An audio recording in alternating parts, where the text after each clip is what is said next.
Alright, I think we are live now. Welcome everybody.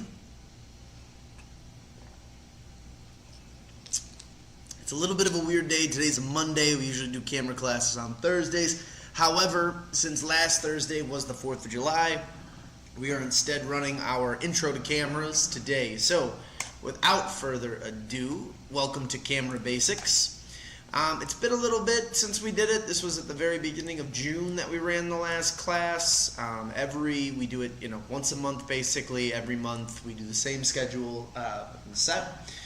I did change some stuff up, so I got some feedback from a bunch of people, and I talked to some other of my camera friends and professionals just to make sure that we geared this class appropriately for the correct audience. So, Camera Basics, we're really focusing on a couple different things here.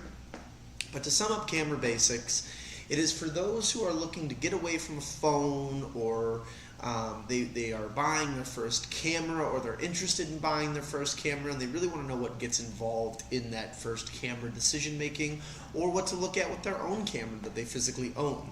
So we're going to be talking about a couple different things today to really go through things, but as always, it is a Monday, so nobody showed up in person. However, I got a few of you guys already online watching, so feel free to continue watching. If you have any questions, chat away as we're going. But without further ado, let's get started. So, where to go when all else fails? I'm one of the resources that you can rely on. I'm here in the store every day except for Tuesdays and Wednesdays here at Apt Electronics. And by the way, my name is Saxon, if I didn't already announce that. But I'm only one person and I can only do so much. So, where to go when all else fails? First and foremost, we are always going to want to read our owner's manual. It's one of those things where they give you a big, thick booklet when you first buy a camera. Inside that booklet, there's a lot of useful information. So we want to make sure that we're actually looking at that owner's manual before we really dive too far into everything. It's going to give you tidbits on where buttons are, where things are located, and all that other good stuff that's important when it comes to taking pictures and just kind of getting started. Now, the next thing we're going to be talking about too in this is Imaging Resource. Imaging Resource is a great tool and a great asset. I learned about it through some photography friends. Imaging Resource is a website that's more of a blog or a kind of open forum website. You can chat questions and ask questions as you see fit, and people from all around the world and country can answer, and I think it's a really useful tip or tool for beginning photographers if you want to really deep dive and learn something that you can't find an answer to through other sources. We have a podcast as well, and that's the symbol that I have below. Podcasts are really great if you enjoy listening. I will say it's very nerdy, so be aware of that. Next thing, Canon, Nikon, and Sony all have their own website, which I definitely recommend. Canon, Nikon, Sony are fantastic with what information they have on not only their cameras, but just camera knowledge in general. And then last but not least, YouTube is fantastic. That is one of my personal favorites. I always make the joke that if you can't learn something on YouTube, then you really can't learn it at all. What was I going to say? The thing with the YouTube in general is I feel like if there is something you're trying to find, you always type in, especially when you're new to cameras, 10 things you didn't know about XYZ, whatever camera model that you have, and then you're going to find thousands or hundreds of videos on those models specifically that'll be really helpful. So I definitely would recommend that. But again, when I'm not available and I'm not around, there are tons of other resources that you can find and get to that have great answers and options out there for you.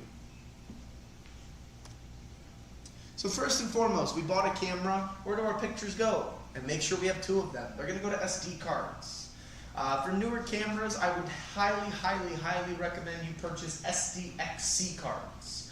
Those are going to be the best cards that you can get for your cameras without needing to get into the more extreme high velocity cards. They're made for photo and video, which is extremely important. Now, if you're shooting on a camera from 2005 or 4 or 6 and it's older, you're going to want to get SDHC. Now, those are the camera cards that still work for your modern day camera. However, they're a little bit slower. They're not made necessarily for the 4K or more advanced videos, but they're very easy and fantastic to use. When you're getting SD cards, the reason I say to get 2 of them is because if one breaks or fails or something goes wrong, you want to make sure you have a backup in order to use. You got to remember that the SD cards have tiny copper strips on the back for connection.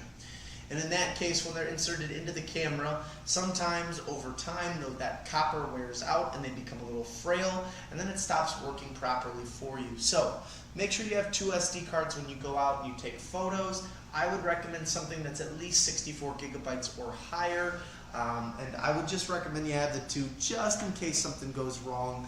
It'd be a real shame if you went to go take photos somewhere and the SD card failed on you. It's important to remember that if that does happen, the cameras do not have any internal storage. There is nowhere to save your photos if you don't have that SD card. Now, your picture should never live on your memory card. That's an important thing to keep in mind when doing that. When it comes to the memory cards in general, they're considered a vehicle. The way I look at it is that if your house is your camera and your computer is work, you are driving the SD card, or the SD card is driving in between the 2. You're going to take photos that'll save to the SD card on the camera, then you're taking the SD card out and inserting it into the camera or into the computer to download those said images. It's important that you do that. You can connect your phone or connect it via cable, but I'll talk about it in a little bit on why you shouldn't do something like that.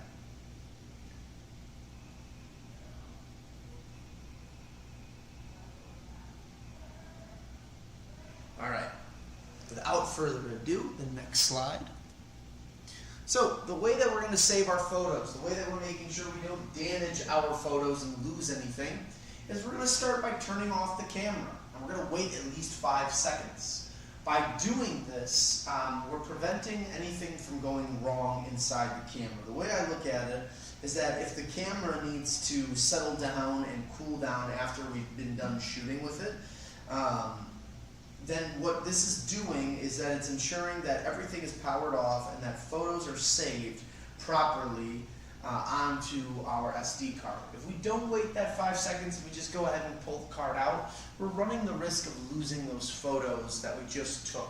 Now, if you have a faster card, this is where that's beneficial, but at the same time, that doesn't guarantee anything. So, turn the camera off, wait at least 5 seconds to let the camera power down and settle down, and then physically remove the SD card from the camera. After that, let's place it into a card reader. And like I said earlier, try to avoid using your camera to transfer photos to your device. People will do that all the time. If you use your phone, that's a great resource if you want to send a couple pictures. First and foremost, it will kill the battery life of the camera. So if you only have 1 battery and you're out on vacation, you don't have time to charge the camera until later that night, remember that you could risk the fact of not having your camera for later shooting purposes. So let the camera settle down. Try not to transfer photos using that. And I don't like using a cable to transfer photos when I have the camera plugged into the computer. The reason being is that if something were to go wrong, and let's say that we have water spill on the device, or our dog walks by and its tail hits the camera, if it unplugs as it's transferring or gets damaged as it's transferring, another reason that we could lose all of those precious photos we just took on the camera. So, I always recommend to try to not use the camera to transfer photos. Instead, remove the SD card and place that into a card reader. Get a good card reader. They make tons of different options out there, and some people will go very advanced, some people will go very simple with it. It really depends on what it is that you're looking for and what it is that you're trying to plug into it. I personally really love the Trifecta card reader, the one that's in the middle, on the left side, if you will. It's a small, thin USB-looking device. It plugs in both USB-A and now USB-C, which is becoming the more popular plug-in for most cables and chargers. It's just easy to use. It doesn't have a lot of features, and you don't necessarily need a lot of experience using one, if you will. That's a great option. But if not, there's tons of card readers out there. You can find them online. You can find them probably at Walgreens too. They're everywhere.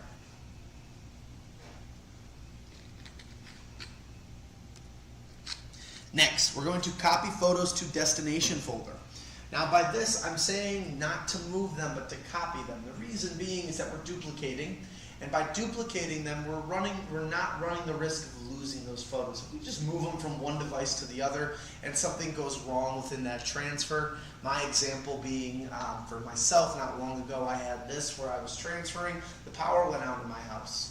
When I was moving the photos from one to the other, the power cut out and it actually deleted all of the photos on the card because they were in the midst of being transferred to the computer. So by copying them, we're just duplicating them onto the computer, which is going to help prevent any issues in case something does go wrong within that transfer. So that's important. And if we're using Windows, we're going to be, or Explorer, we're using Windows. If we're using Mac, we're using the Finder. So what's good about using a destination folder is that you can label it whatever event it was that you were shooting at. Let's say you're at your kid's baseball game and he plays on the Tigers and they were playing the Redbirds. Then you can label the folder Tigers versus Redbirds with the date of which it happened. Let's say you're on your third honeymoon and it's 2022. You could label the date that you were on your honeymoon for 2022 honeymoon in whatever destination it was. The reason we're doing that is because then it makes it easier for us to find later in the future. The way I look at it, when I have my photos, I'm very anal about this too. I save everything by the year. So if I go into my hard drive right now, I'm going to find everything from 2000 and let's say 1 all the way up to 2024. When I click on each of those years, I'm going to see every single month. We'll say, January to December. And then from there, when I click on each individual month, I've got another folder in there with the date or with the event that I went to. And then inside those folders are the photos. It might seem like a lot of folders, it might seem like a lot of hoops to jump through, but what you're doing here is ensuring that all of your photos are saved properly and they're easy to find. The whole thing with taking photos is that it's great that we took the photos and we did all this work, but now how do we actually get to those photos, okay? How do we actually find them? The way I look at it is, let's say, if someone wants to see your vacation from 2 years ago, they're curious on it. You don't want to just sit there and, keep looking and looking and looking and not find those images somewhere on your computer or have them haphazardly everywhere. You want to organize the storage. You want to make it simple to find so you can actually access your photos in a timely manner. Next thing you want to do is copy them, not move, the photos to a second place. And I'd recommend looking at things like an external hard drive or Prime Photos or Google Drive. Those are all great options that you can look into for when it comes to downloading or saving your photos.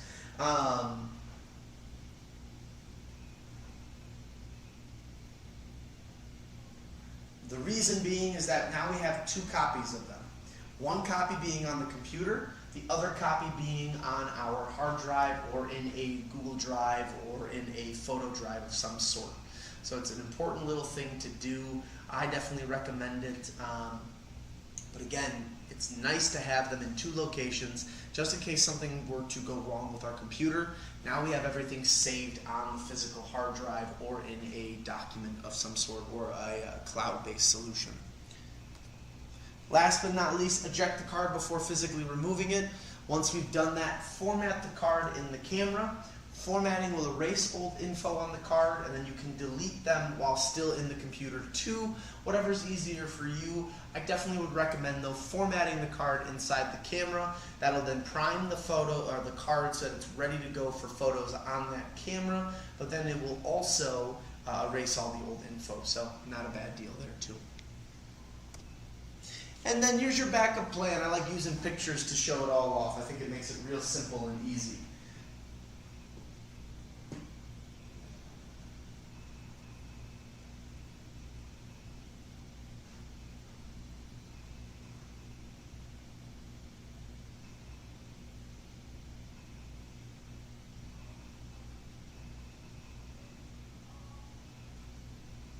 So, starts with the SD card. That's where you're saving the images to. From there it goes to your computer. That's what you're plugging the SD card into. From there you can save it to whatever you prefer, but I would recommend doing either a hard drive or doing a cloud-based solution. One of those two is going to be the better of the two for saving and when it comes to your images and everything else. But just having the backup plan is a great option just to make sure that if you lose any images or you can't find those images, they are in a second safe place. Try a cloud-based solution. If you're brand new to this and you're really looking for something, a cloud-based solution is a great option. It prevents you from needing to necessarily have more junk or hard drives or other equipment around. This just gives you the ability to have one localized storage that is locked by a password and a username that can be accessible anywhere that you are or everywhere that you're at. So not a bad deal.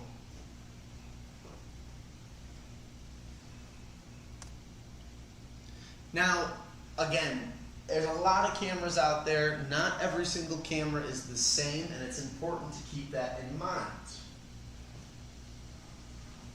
The thing with the different types of cameras is that while they all still function and do the same thing, it's important to remember that there are just different types. And when you're looking to buy a camera, it might be an important thing to think about when you're getting ready to make that next decision.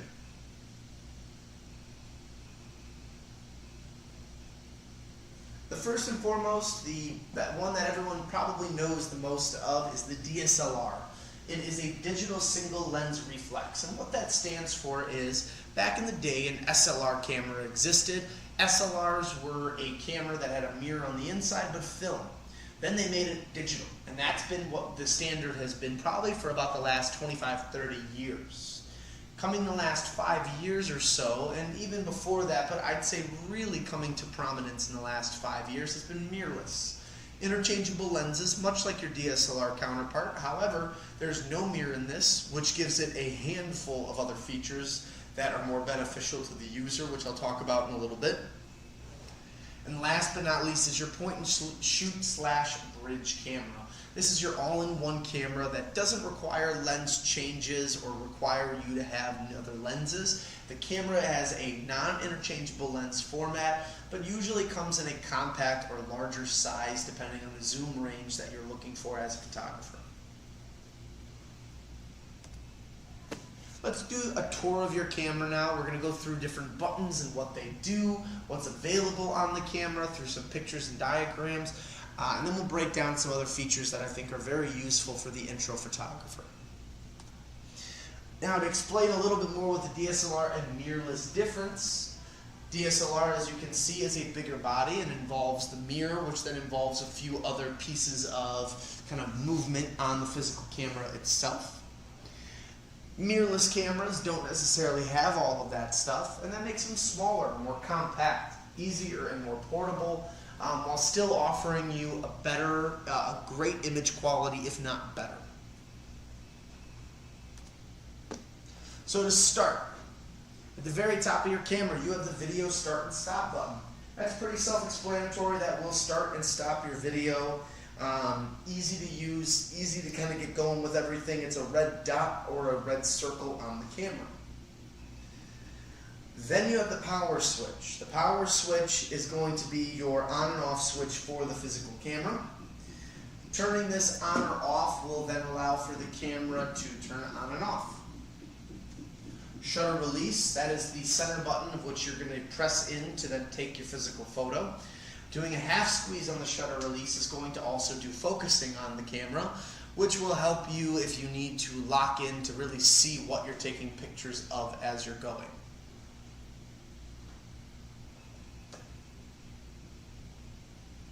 Exposure compensation. Exposure compensation is going to be the little black and white switch on the camera. Now, what this little black and white square is not necessarily a funny looking yin and yang symbol or a black and white conversion button. But no, what the black and white switch, or what that exposure compensation does on your camera, is it will lighten or darken the frame depending on the image that you have.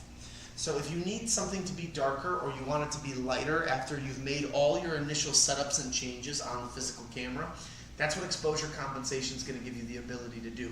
It's going to lighten or darken the frame completely in order for you then to have a more dialed-in image. Your mode dial, which I break down, I believe, in the next couple slides, that is going to be your basic, your gear shift, like in your car. That's what puts you into park, reverse, and drive. That's what really moves the camera and drives the camera to do exactly what it is you're trying to do. The command dial, that's going to be a dial that has multitudes of different functions depending on what mode you are in. So keep that in mind as you're editing or as you're playing with your camera. The command dial may change. Now, live view is a button that's mainly on DSLRs, can be on bridge cameras, but for the most part you will never see on a physical mirrorless camera. And the reason being is that the live view switch is going to be your ability to switch between your viewfinder and the screen. Toggling the live view switch is going to switch between those two applications. And for you, the user, what that's really going to then do is switch what you're looking through, whether it's the viewfinder or the screen. Now, in mirrorless terms, you're going to have a button that'll say display. Even on bridge cameras, it might say display. And display is going to do something similar to that, where it goes through a multitude of different options for how you're viewing either the screen or the live view on the physical camera.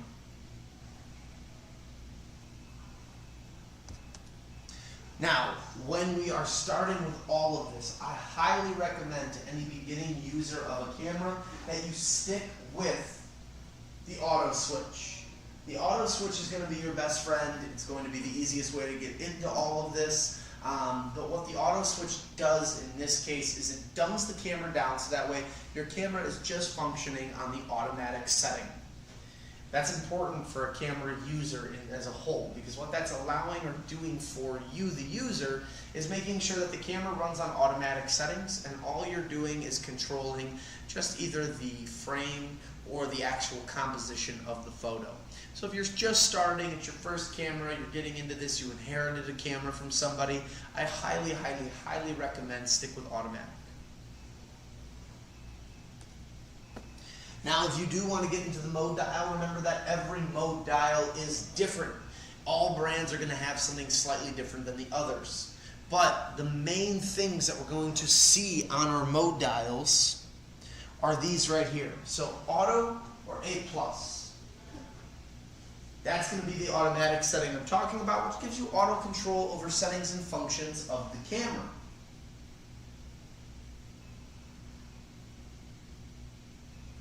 Manual, full manual control over the camera's array of functions. This is going to be the camera's ability for you to manipulate every little thing on the camera.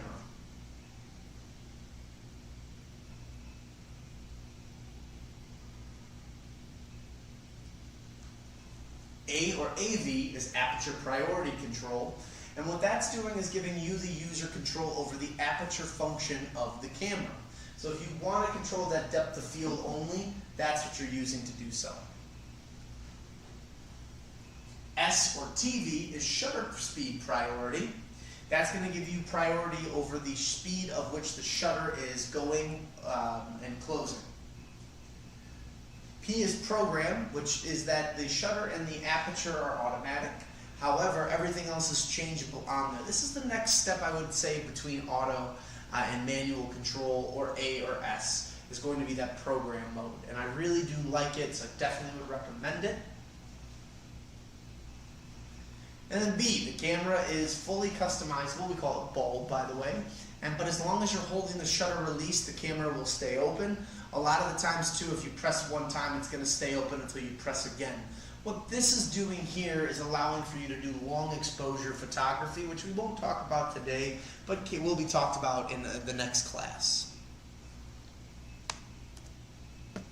Scene modes are also automatic modes, and this gets asked a lot. I have customers who ask me this question all the time. Why would I use automatic over scenes? Scenes is great, but they try to really simplify the camera to the point where it says, okay, I'm going to take a picture of someone's face. What do I use? Use the headshot mode.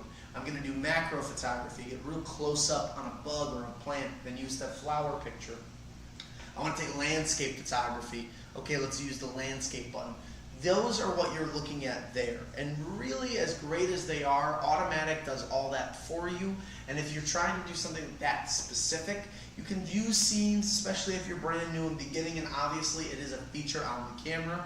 However, I might try to convince you to look at something like the manual control or aperture or shutter. You're going to have a much better or easier chance getting the image you're trying to get with something like that. Going back into the tour of the camera, we go with the flash button. Some cameras will have flashes. Now, if you have a new mirrorless camera, one of the more advanced ones, you most likely will not have a flash. They have great low light performance, but when it comes to their DSLR counterparts, they do need a little bit of help. If your little flash on the camera are not enough, you can always look into getting more advanced flashes. The zoom ring. The zoom ring is your way of zooming in on the image. That's going to then be the easiest way for you, if you have a lens that allows for zooming, for you to get that done. The FN button can do a couple different things, but usually the FN on a DSLR is going to be a function that you can control. This could be your light metering mode. This could be your white balance. This could be your focus parameters. This could be your oh man, there's so many different things it could be, but this could be anything on a DSLR, and typically it's a customizable button. So in the settings menu of your camera, you can actually change what the FN button is doing. Now in front of the zoom ring, I jumped ahead a little bit there, the focus ring. If you're not using automatic focus, which depending on what you're doing, photo or video, I would recommend using manual focus for video and automatic for photo. However, if you're using manual focus for whatever reason, your focus ring is what you're using in order to make sure that you actually lock into the image. Lens retract button, typically not seen on the new mirrorless cameras, but it is something on the DSLRs. It's a button that'll keep the lens from zooming in and out, and you just need to press and hold that in order to unlock it to its actual shooting position. You might see a thing on your camera if you're brand new to this that'll say unlock the lens to shooting position, or move lens into shooting position. That's where you'll rotate that dial and then make sure it's locked in for your actual photo taking. The lens release button, hold that button down and turn the lens counterclockwise. That'll remove the lens. Put the lens back on the camera, turn it clockwise until you hear a click. That'll release the camera. That will lock the lens back onto place. And then last but not least, on this side, you have the drive mode button. It'll be a stack of squares or a timer symbol. That is going to be the ability for you to take high burst photos or one single image. And then for the timer, that's going to be your ability to put a 3-second or 5-second timer, maybe even 10 seconds on there, or customize it to do maybe 30 or longer. So if you want to take a picture of yourself or a group of friends, you get the camera set up, everything's good to go, and now you run into the frame from the other side, you can do that sort of thing with that button. From the back of your camera, you have the menu button. Click on the menu button, that takes you to more of the advanced menu of the camera, things like time and date, brightness, volume, personal saving settings, phone connectivity, that sort of thing. Diopter adjustment, if you're like myself and you have 4 eyes, or you wear glasses, or you just want to make sure that you can use the viewfinder properly, the diopter adjustment is just like going to the eye doctor, where they basically readjust until you can see through what it is you're trying to see. The info button, press on that and it'll give you information on either the photo that you just took, which can be a super helpful technique for beginners. The info button could also give you some help on a certain setting or feature on the camera. Canon is very well known for that. The info button could just also break down maybe what it is you're changing and doing on the camera, so that way you have a better idea of that dial or that feature. The focus or exposure lock, when you're taking pictures, if you hold that button down, it's very similar to doing a half click on the physical trigger of the camera. That's going to lock in your exposure and make sure that it's getting the proper focus on the item that you are focusing in on. Image playback is pretty self-explanatory. Press that button and you're automatically going to go back towards any of the pictures you took, go through that library. The I button will act like the FN button. So I have multiple cameras at home. The cameras that I have an I, an FN, a Q button, and they all do the same thing. By pressing on that, I get to open the smaller menu for things like shutter speed, aperture, exposure compensation, auto white balance, ISO. Things that I can change and manipulate on the physical camera are done through that. The OK button is the enter button on the physical camera. Pressing that will then just hit enter and OK, and then we'll move into the next setting, or help you delete a photo if you will. And if you're deleting a photo, you'll use the delete button, which is just below that. You also have the multi-selector, which if you're familiar with your cell phone or a controller or any other things that have basically a D-pad on there, a directional pad, that's what the multi-selector basically will do. You then have your magnify and demagnify button being two of the last buttons on there. Magnify is a great tool when you've taken an image. You can zoom in on that image to see the crisp lines and the actual kind of look of your photo to make sure that it looks precise and just clean. Demagnify to get out of that as well too. I get this all the time, my camera doesn't work. It's not necessarily the baseball bat, it's the baseball player. It might not be the device's problem, it really might come down to you. It's important to keep in mind that when it comes to cameras, it's very easy for us to want to jump into full manual control without really understanding what it is that we have in front of us. So like I said earlier, start with that automatic setting. That's going to be your best friend when it comes to taking photos. It's your starting point in the kind of world of photography as far as photos go. But just sitting there and saying the camera doesn't work because you're not necessarily using it to its full capability isn't really going to be the best look for you, especially if you're trying to get better at photography. It takes time, it takes practice, there's no one answer to it. So keep that in mind. Your camera isn't a smartphone. There's features on the phone that are available on the camera. However, they might not be as quick and easy to get to. Camera's first responsibility is it wants to take the best and most high quality photo possible. The ease of a cell phone and the ability to find things and navigate the phone might be second nature to us. And it might be taunting or tempting to buy a camera, get confused along the way, and then just move right back to the phone and disregard all the money and time we get put into this camera. But if we can learn to master it and take our time to understand it, all features that we're going to find on a phone are available on the camera in one way or another. Now this might seem really simple, but I do like to talk about it. Holding your camera. It's one thing for you to kind of swaddle and cuddle your camera, but if you can hold and use the proper grip on the camera, it's going to go a long way. So just make sure that you're focusing in properly, your arms are not out to the side, you're not trying to block people in football. You are meant to really kind of keep your hands and everything settled on the physical camera body, ready to go at all times. Keep your back and posture straight as well too. This is going to prevent back problems, things like arthritis or carpal tunnel in the hands too to form, and it's going to basically keep you in the best shape. It would be a shame if you really start to get into photography and all of a sudden you stop because everything's just too heavy or too bulky for you, or because your back and everything is starting to hurt. Focus and then shoot, and shoot through the whole picture. I get a lot of people that focus in on one little item of the photo. They go to take that photo and it just doesn't look right to them. They're upset. And there's really no one way to put it, like when it comes to that stuff. It really is the user error on there. Focusing in on one part of the photo is great, but remember that a whole photo is happening in front of you. And you have to look at the big picture of it all. If I'm taking a picture of a flower, it's not just the flower. What's behind that flower? What's around the flower? All of that comes into play unless we are zoomed in so close that we see nothing but the flower.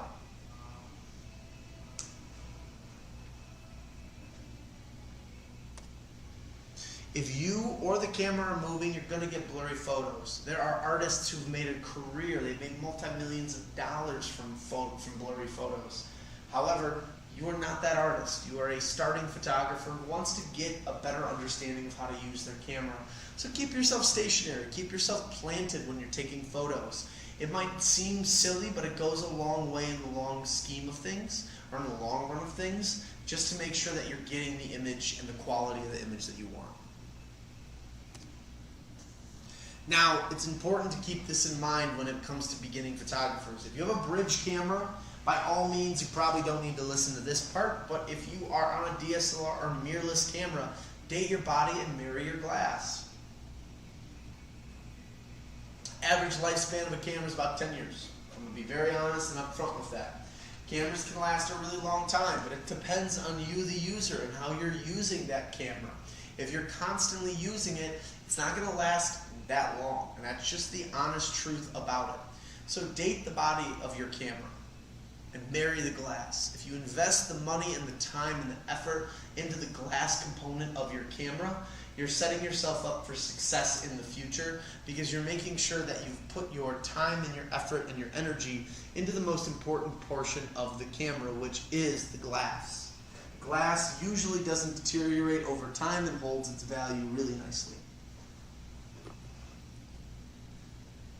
Now, when it comes to lenses, the first thing we're going to talk about is focal length. Focal length and zoom are almost the same thing. However, scientists and engineers who created the optics and the lenses that we know today and we understand basically got to that point because they've created a mathematical system that does that, and that's the millimeter sizes. Millimeter sizes on lenses don't actually acquaint to what the actual focal, what the length of the lens is. And I get a lot of people that ask where the millimeter size comes from. And I honestly don't know. I've looked the answer up, and there's 5 or 6 different things that say, oh, it was this or it was that the scientists decided to make it, the focal length. But the truth and the reality of it all is that once you can understand what those numbers are pointing to in photography terms, you're then better going to suit yourself for what you need. Now, I'll talk a little bit about focal length, compression, and everything else. We'll talk about other lenses. But the first thing I'm going to say right now is that you don't need any one lens or the other. Unless this is your profession and your career, if this is something you're trying to make a hobby, or you're using for your business, or you're using for just whatever other aspects in your life you're trying to bring photography into, always start with the kit lens that you're buying.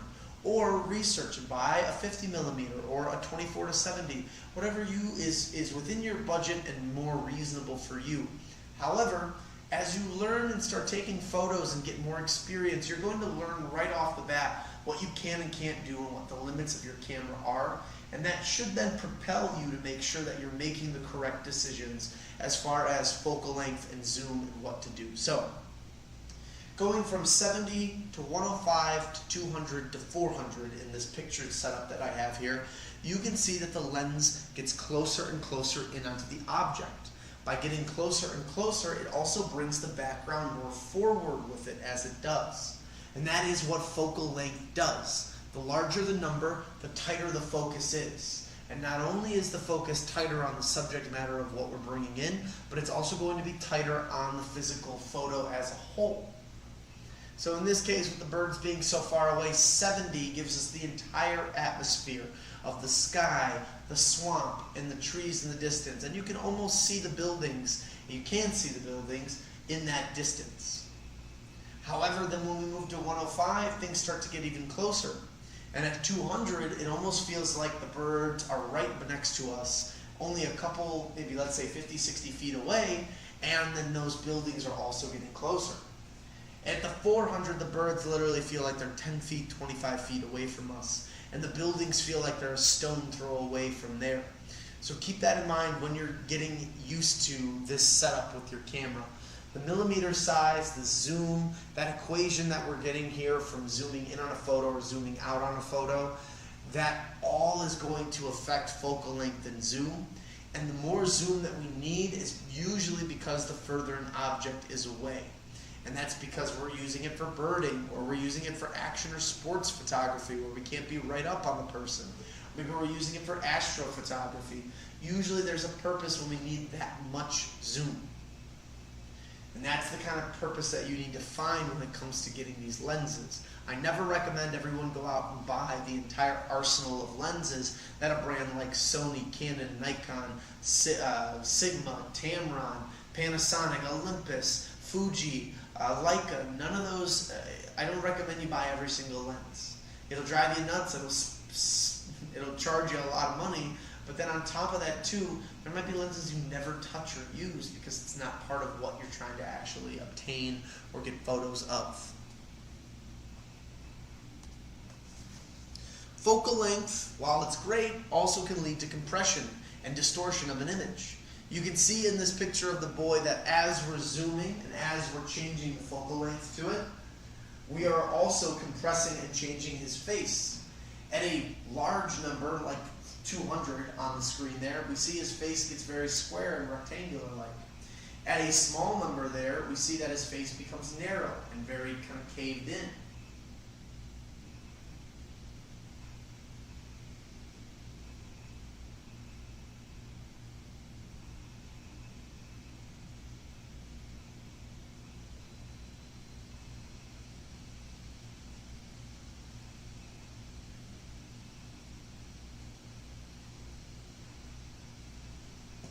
So keep that in mind when it comes to something like portraits or images as a whole. While that angle of lens that we're getting, while that focal length might be appropriate for us to see the image or to get and encapsulate the image as a whole, it might be too much in the grand scheme of things, especially when it comes to getting portrait photography or something very specific in our photography kind of setting or grouping. Common lenses that you will see on the market today, tomorrow, and then at the end of this I'll talk about lenses that you need. And I put air quotes around need because I don't think you really need anything unless you deem that you want it or that it's going to benefit what you're trying to accomplish. The kit lens is a great starting point. Kit lenses are usually a couple different things. Number one, going to be some form of zoom lens. In this case, I have an 18-55. Meaning that 18, you're going to be wide. 55, you're going to be a little tighter. Great for portraits, great for interior photography, great for your beginning photographer. The aperture on this one is 3.5 to 5.6, which we'll talk more about in the intermediate class aperture. All that means is that you can't get as low as something like a 1.8 or 2.8. It's going to start at 3.5 when you're at 18, and as you zoom and get up, it's going to get all the way up to 5.6. Now, kit lenses are great. Why? Because they give you the ability to start taking photos at a low cost without necessarily putting all this money and effort into something that you're not 100% sure on, or that you're just starting with. It is great if you can afford the $1,200 or $2,000 lens for your new camera that you're buying. However, if you can't, don't be deterred. Don't feel like this is the, that you can't do photography. Kit lenses will still offer you fantastic image quality while not necessarily breaking your bank and making you do a second mortgage on your home. Nifty 50 or prime-based lenses. So 50 millimeters is considered the same length or focal length that the human eye sees at. Why that's important is because for years, and still to this day, people consider the 50 millimeter one of the best lenses that you can purchase as a photographer. I do a lot of portrait work for charities and non-for-profits all throughout Chicago. And one of the things that I always have with me, no matter where I go for those events, is a 50. I think they're one of the most versatile lenses, and they're just a great, great, great addition and thing to have when you're taking pictures. Now, you can get a 35 millimeter prime, or an 85 millimeter prime, or a 90 millimeter prime, or an 11 millimeter prime. They make tons of prime lenses. And all prime means is that it's a one-number lens. I can't zoom in on the 50. And that 50 can't become a 35. I'm going to have to take the lens off and put a 35 millimeter on there if that's what I want. However, with a 50, I get the 1.4 aperture on this one specifically. And that's fantastic because now I can really blur the background out and focus in on just my subject matter. So as a photographer who wants to do portrait or get the best picture quality possible, that's a fantastic lens to have. If you're not concerned about portrait or that tighter focus, then you might not need this one. And you might want to look at a different prime lens, a different numbered prime lens, or the next lens, the telephoto or zoom. We talk about focal length and we talk about zooming in on focal length, and this is a great lens for that. I have two examples up here, the 70 or 24 to 70 and the 70 to 200. Now, what makes that different? 24 to 70 is a great walking around lens. It's perfect for street photography. Much like people say the 35 millimeter prime lens is great for street, The 24 to 70 telephoto lens is also fantastic because you can go a wide angle with 24. But then if I want to take a picture of my kids in front of, a sign or a famous landmark or something cool, I can zoom into 70 and get a perfect picture of just them with little to no distortion on them. That's what you're getting with the 24 to 70.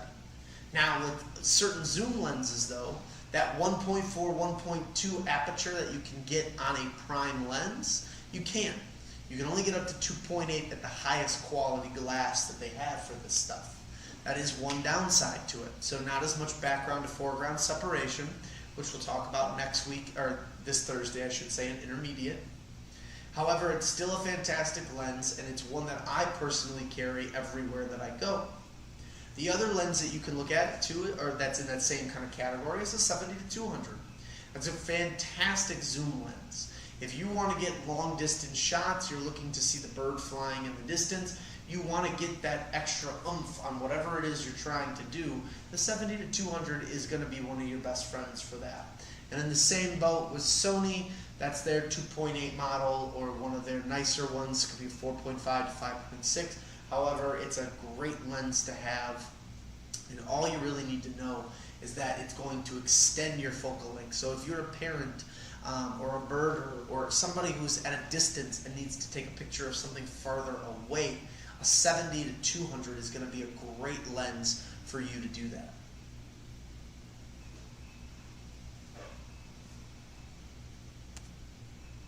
Prime lenses versus zoom lenses. Now there's a couple different things I'll say here. Keep this in mind when you're shopping. A prime lens is one singular number. You cannot zoom. That means if I want to get closer to an object, I have to physically get closer. If I want to get further away, I got to back up.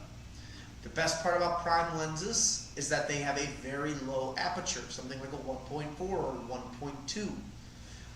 Those are fantastic for blurring out photos and getting prime portraits. The nice part about prime lenses is that they are faster as far as autofocusing is concerned because they don't have the zoom components. On the flip side though, 24 or the zoom lenses give you more depth of motion, of range, where you can zoom in on an object or pull back, and you don't necessarily need to sit there and move your whole self or body. On top of that, you get a 2.8 aperture, which is still going to give you excellent background and foreground separation. The only downside to something like this is that they're big, they're heavy, and because they're so big and long and heavy, they sometimes take a little bit to focus and autofocus.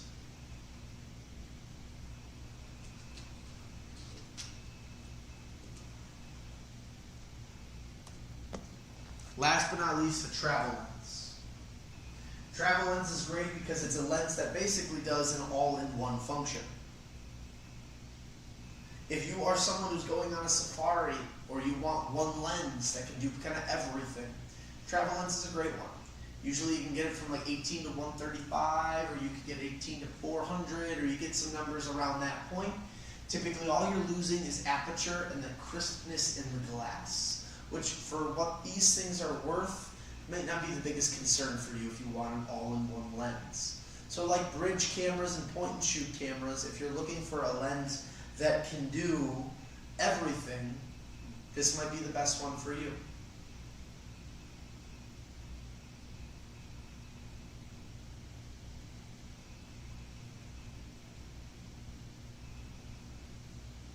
I personally like the travel lenses for customers that I have who come in who are going on safari or big trips where they need to zoom and they don't necessarily want to bring 5 lenses or 3 lenses or 2 lenses with them.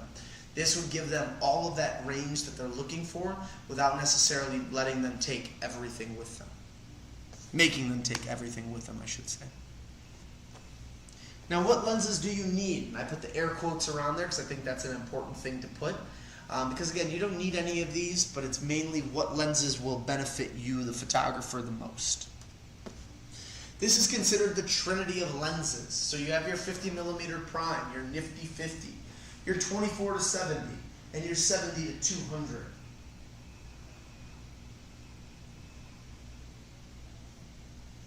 '50, like I said, is your portrait. It's going to be your best for when it comes to taking professional pictures of your family, of clients, whatever it is that you're trying to do. Your 24 to 70 is your walking around lens. That might be your everyday use lens. You can take that anywhere to get wide angle and portrait shots. And that 70 to 200 is your zoom lens. It's your ability for you to get distance on an image or on an item without necessarily having to switch or change or move your body or yourself. If you see the bird flying in the distance, you can't get up there and get a closer picture with the 50 or maybe the 24 to 70, but with the 70 to 200, you could get out right on top of that and take a good photo. For what it's worth, I think if not getting the whole trinity of lenses, the 50 and the 24 to 70 are your two best friends. I personally use those the most. I rarely ever bring out my big zoom telephoto lenses because I don't personally take the action or the bird shots that some people do. For me, the 24 to 70 and the 50 get everything done that I need. Now, a couple more things before we wrap up class and I open it up for questions. Now, the camera app. Use the timer or the camera app. That button I talked about, that was the mode drive button with the stack of squares and the timer. It's a great app. It's a great button to use. It lets you get in front of the frame and set the camera up so you can take the pictures that you're looking to take. However, if you just want to use your phone for the timer, you can as well too. That's the beauty of all these cameras. They have Wi-Fi and Bluetooth connectivity, meaning you can connect them to your phone or your laptop even wirelessly and transfer information or use as a timer.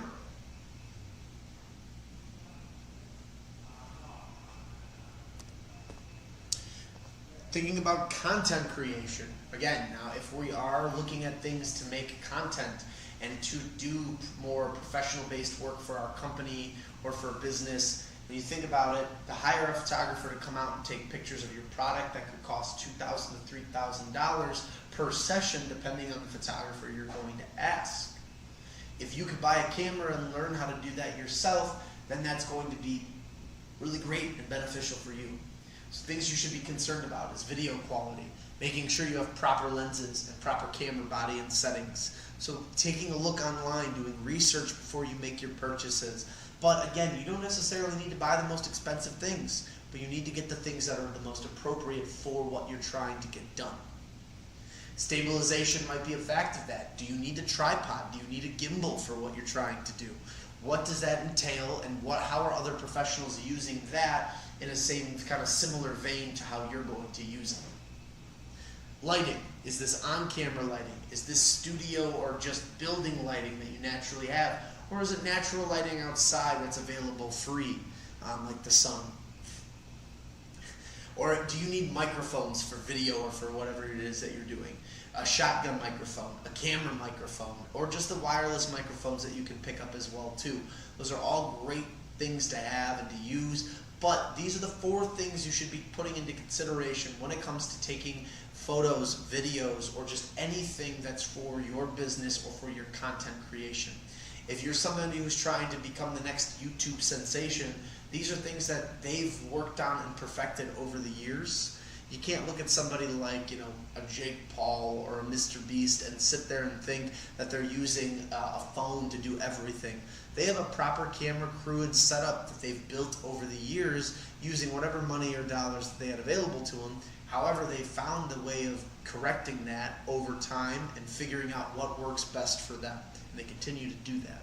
That's something you should think about as you're doing this. Now, I'm not saying that you're becoming a crazy sensation online, but if you want your content to matter, nobody likes to look at ugly videos, let's put it that way, or not good photos. They want to see something that has substance, that has character, that has the thought of presentation and trying. Part of the reason that a product like Apple sells so well isn't just because their phone does something unique.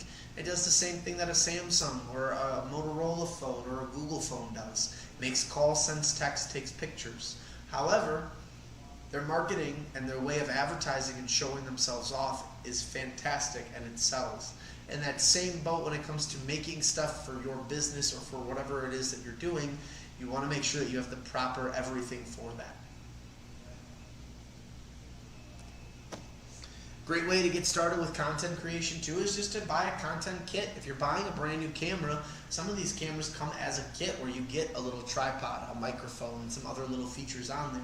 If not, if you already bought a camera, they make tons of different options for your different cameras that you could just get and get involved in. And if not, you can piece it together slowly but surely and get the little things that you need as you go. Last but not least, if I had any recommendation for what you need to have as recommended accessories, the top 5 are a must. Get a camera bag. If you just spent a couple $1,000s or are investing money into a camera setup, it'd be a real shame if you drop or broke or snapped or did anything wrong.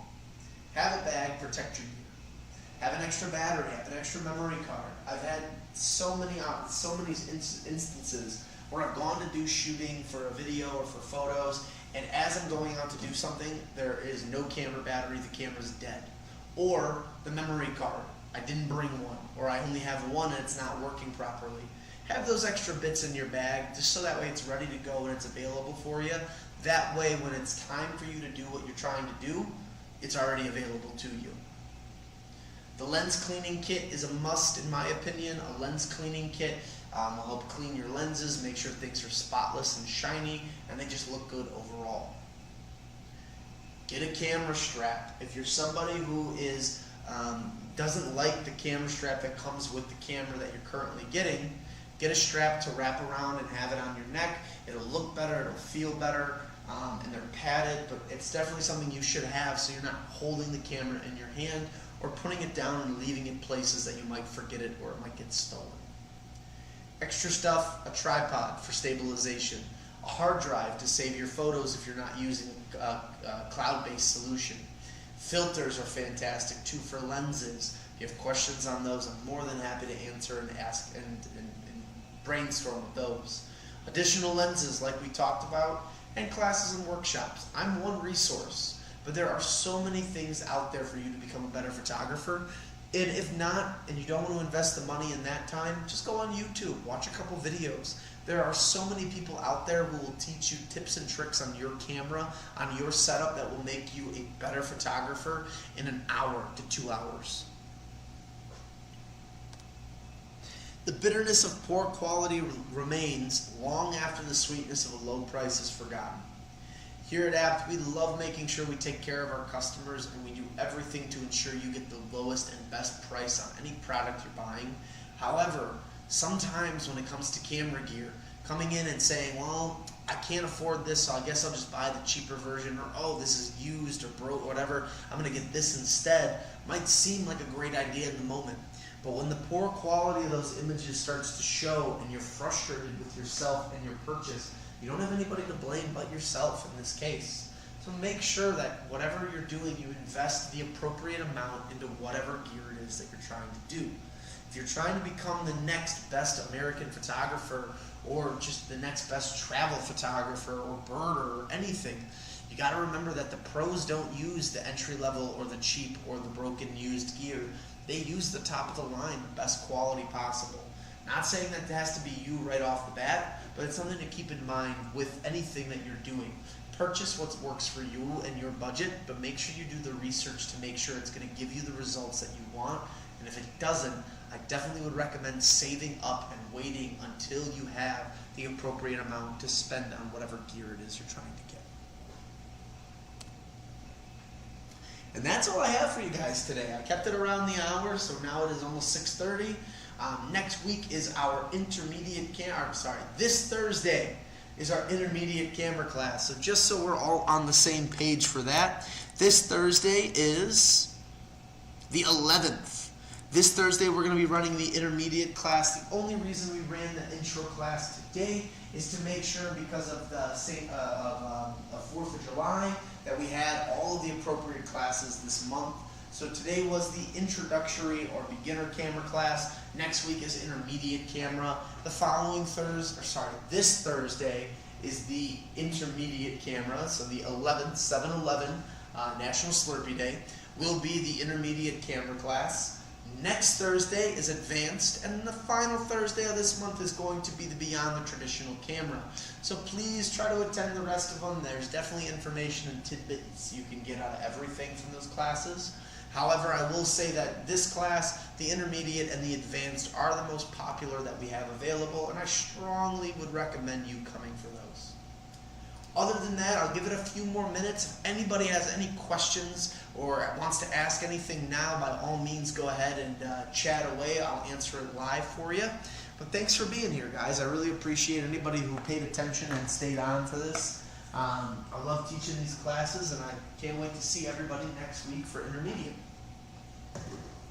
Sorry, this week for intermediate. I am so used to that. Luckily, next month will be fine. It'll be back on the normal schedule.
doesn't look like anybody has any questions for me.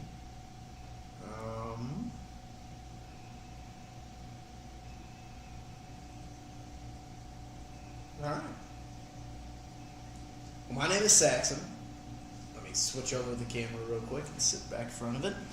My name is Saxon. I teach the camera classes here at Apt.